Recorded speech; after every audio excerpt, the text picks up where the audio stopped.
Medical college করিমগঞ্জে স্থাপনের দাবিতে এবার ঐক্যবদ্ধ সংগ্রাম।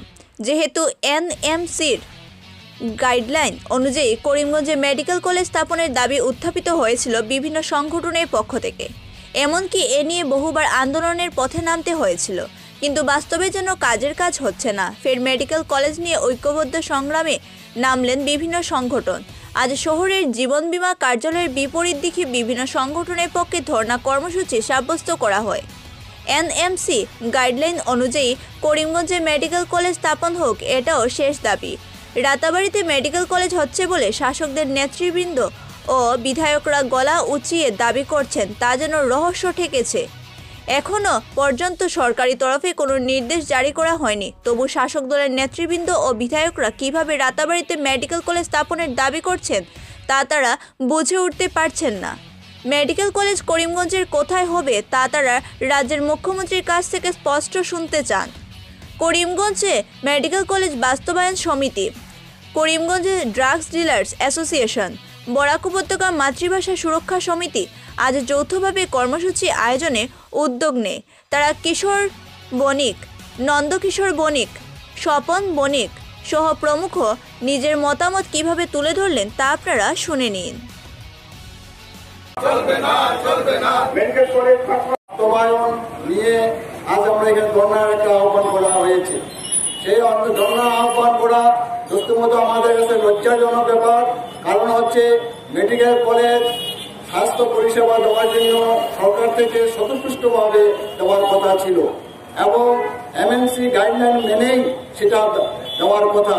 সমস্ত আসামে যে কয়টা মেডিকেল কলেজ হয়েছে একবারে গড়ে 4 থেকে 5 কিলোমিটার ভেতরে মেডিকেল কলেজ হয়েছে। সেই মেডিকেল কলেজগুলা সাকসেসফুল মেডিকেল কলেজ হয়েছে।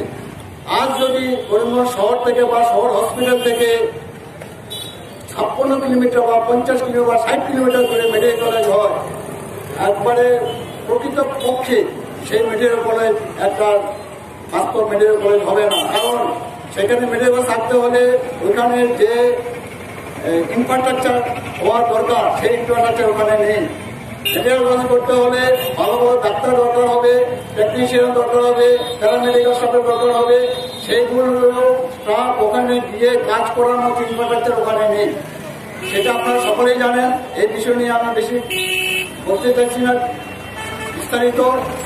কারণ হচ্ছে যে মেডিকেল কলেজ একটা স্বাস্থ্য পরিষেবা দেওয়ার জন্য মেডিকেল কলেজ, সেখানে শুধু বিল্ডিং আর রাস্তাঘাট হলে মেডিকেল কলেজ হবে না, সেখানে প্রকৃত স্বাস্থ্য পরিষেবা থাকতে লাগবে। আজ একটা প্রশ্ন অটোমেটিক উঠে আসছে যে করিমগঞ্জে যে মেডিকেল কলেজের কথাবার্তা হচ্ছে, প্রিন্সিপাল সেক্রেটারি স্বাস্থ্য এবং পরিবার কল্যাণ বিভাগের শ্রী অনুরাগ গোয়েল মহাশয় যে চিঠি আমাদের ইলেকশন কমিশনের নিকট পাঠিয়েছিলেন, সেখানে স্পষ্ট ভাষায় লেখা আছে যে করিমগঞ্জের সদর হসপিটাল থেকে 10 কিলোমিটার নিতে মেডিকেল কলেজের জন্য 150 বিঘা জমি দেখে সেটা রিপোর্ট পাঠাতে হবে 7 দিনের ভেতর। এবং আমরা তৎকালীন ডেপুটি কমিশনের সাথে দেখা করেছিলাম, উনি আমাদেরকে আশ্বস্ত করেছেন যে সুপ্রায়ঙ্গী কাছে একটা জায়গা তিনি রিকমেন্ডেশন করেছেন এবং সেটা 150 বিঘা এবং 10 কিলোমিটারের ভেতরে। সম্ভবত কারণে প্রশ্ন হচ্ছে হঠাৎ একটা চক্র সেই মেটেরিয়াল কলেজ থেকে ভালো মেটেরিয়াল কলেজ থেকে যাতে কোন রকম বাস্তবায়িত না হয় সেটা একটা চক্রান্ত করে ইন্টারিয়রে নেওয়ার চেষ্টা করছে, যাতে মেটেরিয়াল কলেজটা মুখ থুপে পড়ে যায়। আজকে আমি খবর করে বলতে পারি যে মেডিকেল কলেজ যদি ইন্টারিয়রে হয় মানে প্রত্যন্ত এলাকা হয়, সেখানে সবার মেডিকেল কলেজ হবে না। কারণ সেখানে সেই ইনফ্রাস্ট্রাকচার নেই এবং সেখানে ডাক্তারও যাবে না, সেখানে সেই প্যারামেডিক্যাল স্টাফও যাবে না, বা সেখানে সেই ডক্টর, প্যারামেডিক্যাল স্টাফ, টেকনিশিয়ান কেউই সেখানে যাবে না। কারণ হচ্ছে তারাও একটা ভালো ইনফ্রাস্ট্রাকচার চায়, তাদেরও পরিবার আছে, তাদেরও ছেলে মেয়ে লেখাপড়ার ব্যাপার আছে, যার জন্য ওরা শহরে স্বর্ণময় এলাকায় এলে এটা প্রচার করুন। আজ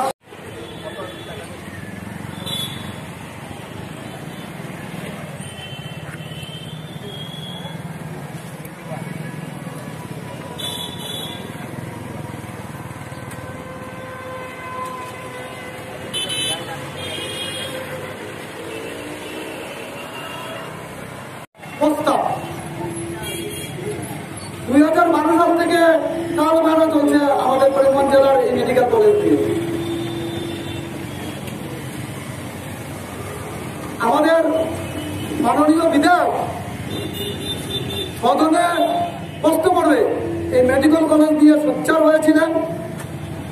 ওনার দাবি ছিল যে অবিলম্বে ন্যাশনাল মেডিকেল কলেজ কমিশনের গাইডলাইন মেনে মেডিকেল কলেজ করিমগঞ্জে চালু করা হবে এবং বিভিন্ন বক্তব্য উনি উত্থাপন করেছিলেন যে আসামের বিভিন্ন মেডিকেল কলেজের যে দূরত্ব গড়ে 5 কিলোমিটার হবে, সেই 5 কিলোমিটারের কথা বলেই উনি বলেছিলেন যে যাতে করিমগঞ্জের শহর সংলগ্ন কোন এলাকায় মেডিকেল কলেজ হয়।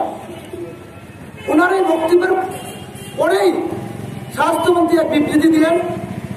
স্বাস্থ্যমন্ত্রী বললেন যে মেডিকেল কলেজ নিয়ে কিছু মতামত আছে বিভিন্ন লোকের এবং সেই মতামতের পরিপূর্ণ হলেই আমরা অবিলম্বে মেডিকেল কলেজ চালু করব। এবং উনি তখন বললেন যে 5 জন বিধায়ক উনি পরামর্শ দিলেন এই 5 করিমগঞ্জের সমষ্টির যে 5 জন বিধায়ক আছেন ওনারা যদি সহমতে পৌঁছে যান তাহলে উনি সঙ্গে সঙ্গে মেডিকেল কলেজ এক্সপার্ট কমিটি পাঠিয়ে সঙ্গে সঙ্গে মেডিকেল কলেজ তৈরি করবেন। আবার উনি এও বললেন যে যদি 5 জন বিধায়ক মেডিকেলের স্থান নির্বাচন নিয়ে সহমতে না পৌঁছতে পারেন তাহলে উনি এক্সপার্ট কমিটি পাঠাবেন, যে জায়গাটা এক্সপার্ট কমিটি মেডিকেলের জন্য ন্যাশনাল মেডিকেল কমিশনের দায়িত্ব কমিটি যে জায়গায় ওনারা স্থান নির্বাচন করবে সেখানে আর কোনো মত কাটবে না, সেখানেই হবে করিমগঞ্জের মেডিকেল কলেজ। হয় করে একটা পর্ব, তারপরে আরেকটা পর্বের কথা বলছি। পরবর্তী পর্যায়ে পত্রপত্রিকায় আসলো আমাদের মাননীয় মুখ্যমন্ত্রী মহাশয় 3 জনের এক কমিটি করে দিলেন। সেই কমিটি নির্ধারণ করবে মেডিকেল কলেজের স্থান। সেই কমিটি পরবর্তী পর্যায়ে আমরা জানতে পারলাম যে সেই কমিটির অদ্যাবধি কোনো সভাই অনুষ্ঠিত হয়নি, কোনো সিদ্ধান্তই নেওয়া হয়নি। তারপরে হঠাৎ আচমকা আমরা দেখতে পেলাম আমাদের প্রিন্সিপাল সেক্রেটারি, স্বাস্থ্য বিভাগের প্রিন্সিপাল সেক্রেটারি এক পত্র প্রেরণ করলেন 6 আগস্ট। 6 আগস্ট আমাদের করিমগঞ্জের জেলাপতির নিকট এক পত্র প্রেরণ করলেন। 6 আগস্টের সেই পত্রে পরিষ্কার লেখা ছিল 5টা মেডিকেল কলেজের ডিরেকশন ছিল সেই চিঠিতে। তার মধ্যে করিমগঞ্জ মেনশন ছিল যে জেলা সদর হাসপাতাল থেকে 10 কিলোমিটারের ভিতরে 150 বিঘা জমি নির্ধারণ করে 7 দিনের ভিতরে সেই রিপোর্ট পাঠাতে হবে এবং উপযুক্ত মানচিত্র সহ। সেই 6 আগস্ট চলে গেল আর কতদিন। তারপরে হঠাৎ আচমকা পত্রপত্রিকা মারফত কোন গভর্নমেন্ট নোটিফিকেশন নয়, আমাদের করিমগঞ্জের 2 জন বিধায়ককে নিয়ে আমাদের জেলা বিজেপি সভাপতি আচমকা বললেন যে মাননীয় মুখ্যমন্ত্রী ফোন যুগে জানিয়েছেন মেডিকেল কলেজ হবে রাতাবাড়িতে এবং কৃষি বিদ্যালয় হবে আমাদের পাথারঘাটে।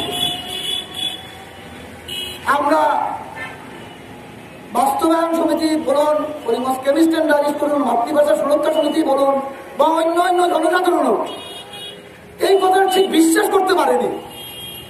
একটা মেডিকেল কলেজের ডিক্লারেশন মাননীয় মুখ্যমন্ত্রী না করে কিভাবে ওটা জেলা সভাপতি বা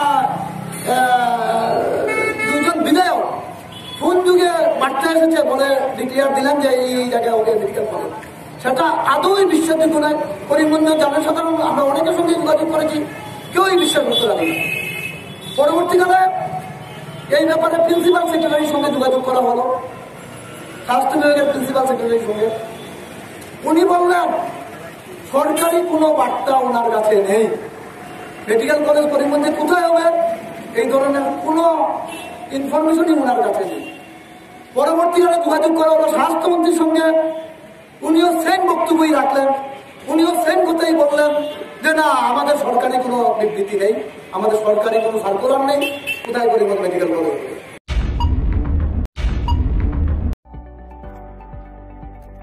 আনন্দ সংবাদ, আনন্দ সংবাদ।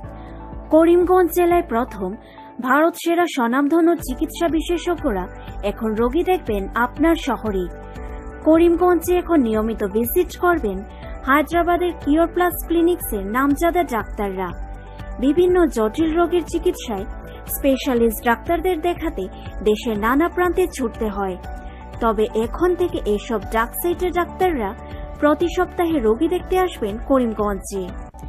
শ্রীমা মেডিকোস, এখানে ডিসেম্বর মাসের প্রথম সপ্তাহের শনিবার রোগী দেখবেন doctor K Sudhir Reddy, MBBS, AIIMS, MS ortho, AIIMS, orthopaedic and joint replacement surgeon. এখানে রোগী দেখবেন doctor Suresh Babu P, MBBS, MD, DM, neurology. এবং এখানে রোগী দেখবেন doctor Basanta Kumar, MS, DNB, vascular surgeon. এখানে ডিসেম্বর মাসের দ্বিতীয় সপ্তাহে শনিবার রোগী দেখবেন ডক্টর কিশোরারিকা, MBBS, MD, general medicine, nephrologist. এখানে রোগী দেখবেন doctor Dhiraj Agarwal, MD, gastroenterology. এখানে রোগী দেখবেন doctor Suresh Kumar S, MBBS, MS, MCH, gastroenterology. এবং এখানে রোগী দেখবেন doctor H Biresh, MBBS, MS, urologist.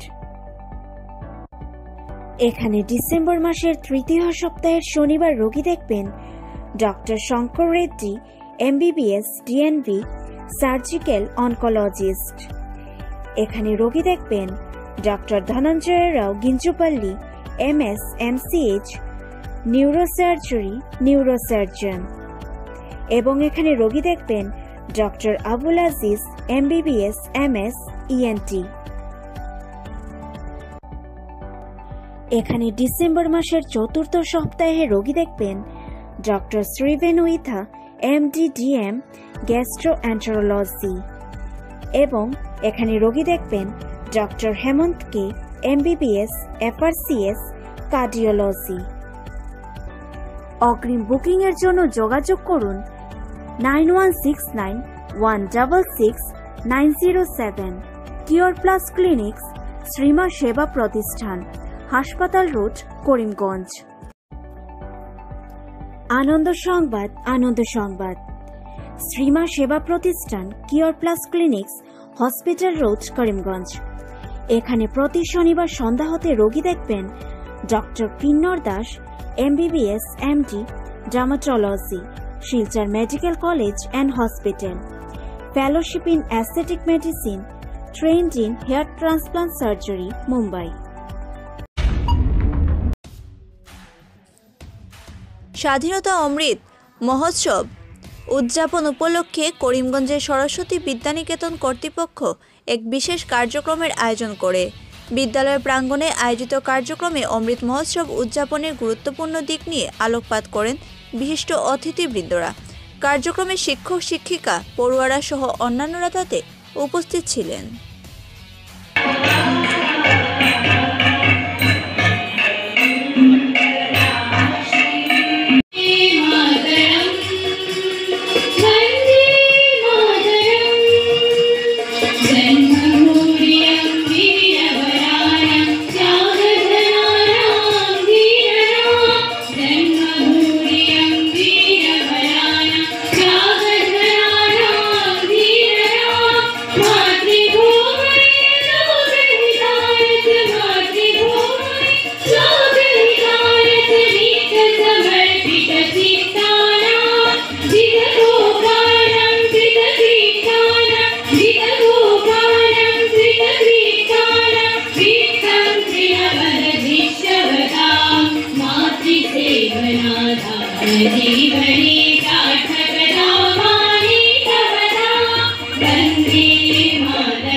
পরিবেশন শুরু করার জন্য প্রথমে একবার বেল বাজানো হবে, পরবর্তী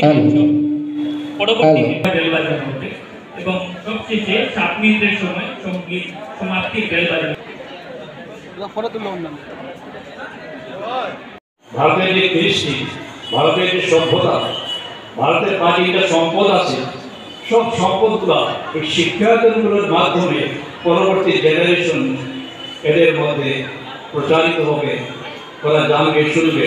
আজকে আমাদের যে ছেলেরা মেয়েরা আছে তারা ভারতবর্ষের সভ্যতার কথা জানবে, বেদের কথা জানবে, উপনিষদের কথা শুনবে, গীতা, ভাগবত, রামায়ণ, মহাভারতের কথা শুনবে। এইগুলো শোনার উপযুক্ত ক্ষেত্র হচ্ছে বর্তমানে যে শিক্ষা ব্যবস্থা আমাদের শুরু হয়েছে, এই শিক্ষা ব্যবস্থার মাধ্যমে এই বিদ্যালয়ে আমি বিশ্বাস করি। আমি দেখে যাচ্ছি, বেশ যেটা প্রথম থেকে দেখে যাচ্ছি, 25 বছর হল আমি দেখে যাচ্ছি অপূর্ব সুন্দরভাবে শিক্ষাদান করা হচ্ছে। এই স্কুলে যারা ছাত্রছাত্রীরা যারা বেরিয়ে যাচ্ছে, প্রত্যেকের আচরণ চলাফেরার মধ্যে একটা পার্থক্য লক্ষ্য করা যায়। আমি পরিষ্কারভাবে দেখছি। যাই হোক, আজকে এই অনুষ্ঠানে অনেক কথা বলার সাহায্য থাকলেও বলার উপায় নেই, কারণ সময় একেবারেই নেই। আমি জগদীশ্বরের কাছে প্রার্থনা আছি, এই প্রচেষ্টা যেভাবে শিক্ষা প্রচারের প্রচেষ্টা চলছে ভারতবর্ষে, নরেন্দ্র মোদীর নেতৃত্বে বা ভারতবর্ষের মহান ব্যক্তিবর্গের নেতৃত্বে যা শিক্ষা ব্যবস্থা চালু হয়েছে এবং এখানেও স্থানীয়ভাবে যারা শিক্ষাদান করে যাচ্ছেন, প্রত্যেকেই আমি আমার অন্তরে শ্রদ্ধা জানিয়ে আমার অতি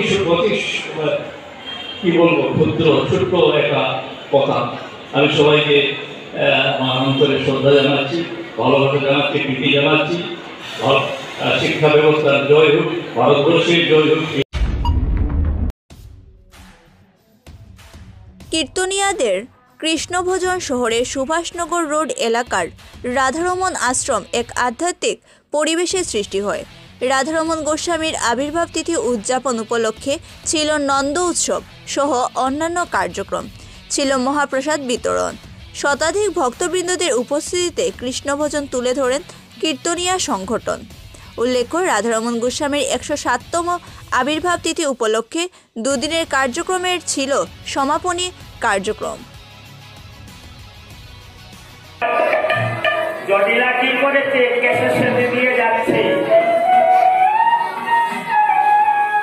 গ্যাসের সেতুতে যখন পা দিয়েছি, 1 পা 2 পা 3 পা যখন দিয়েছে, পরে কপ করে সেতু চিরিয়া গেল, পরে সেতু চিরিয়া গেল, পরে সেতু চিরিয়া গেল, পরে সেতু চিরিয়া গেল, জলে ভরিল, কপ করে সেতু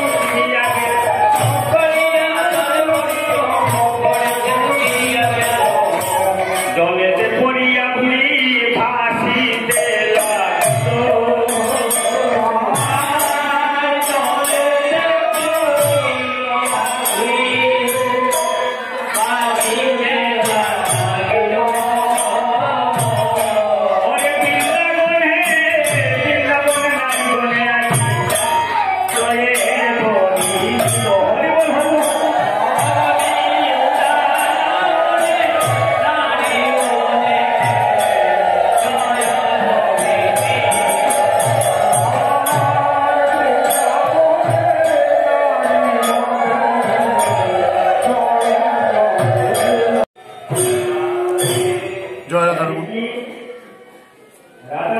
লাগলো। প্রত্যেকবারের ন্যায় এবার আমাদের সুভাষনগর আশ্রমে প্রভুর 107তম জন্মোৎসব পালিত হয়েছে। আমরা কালকে আমাদের জন্মোৎসব গিয়েছে প্রভুর, আজকে নন্দ উৎসব। কালকে অনেক ভক্ত সমাগম হয়েছে, হাজার হাজার ভক্তের সমাগম হয়েছে। আজকেও আশা রাখছি যে আমাদের নিম্নতম 6-7 হাজার ভক্ত শিষ্যরা প্রসাদ পাবেন। তাই এই আমাদের উৎসব চলছে এবং আজকেই আমাদের উৎসব সমাপন হবে। জয় রাধা। সকালের দিকে আপনার নগর কীর্তন বের হয়েছিল না? নগর কীর্তন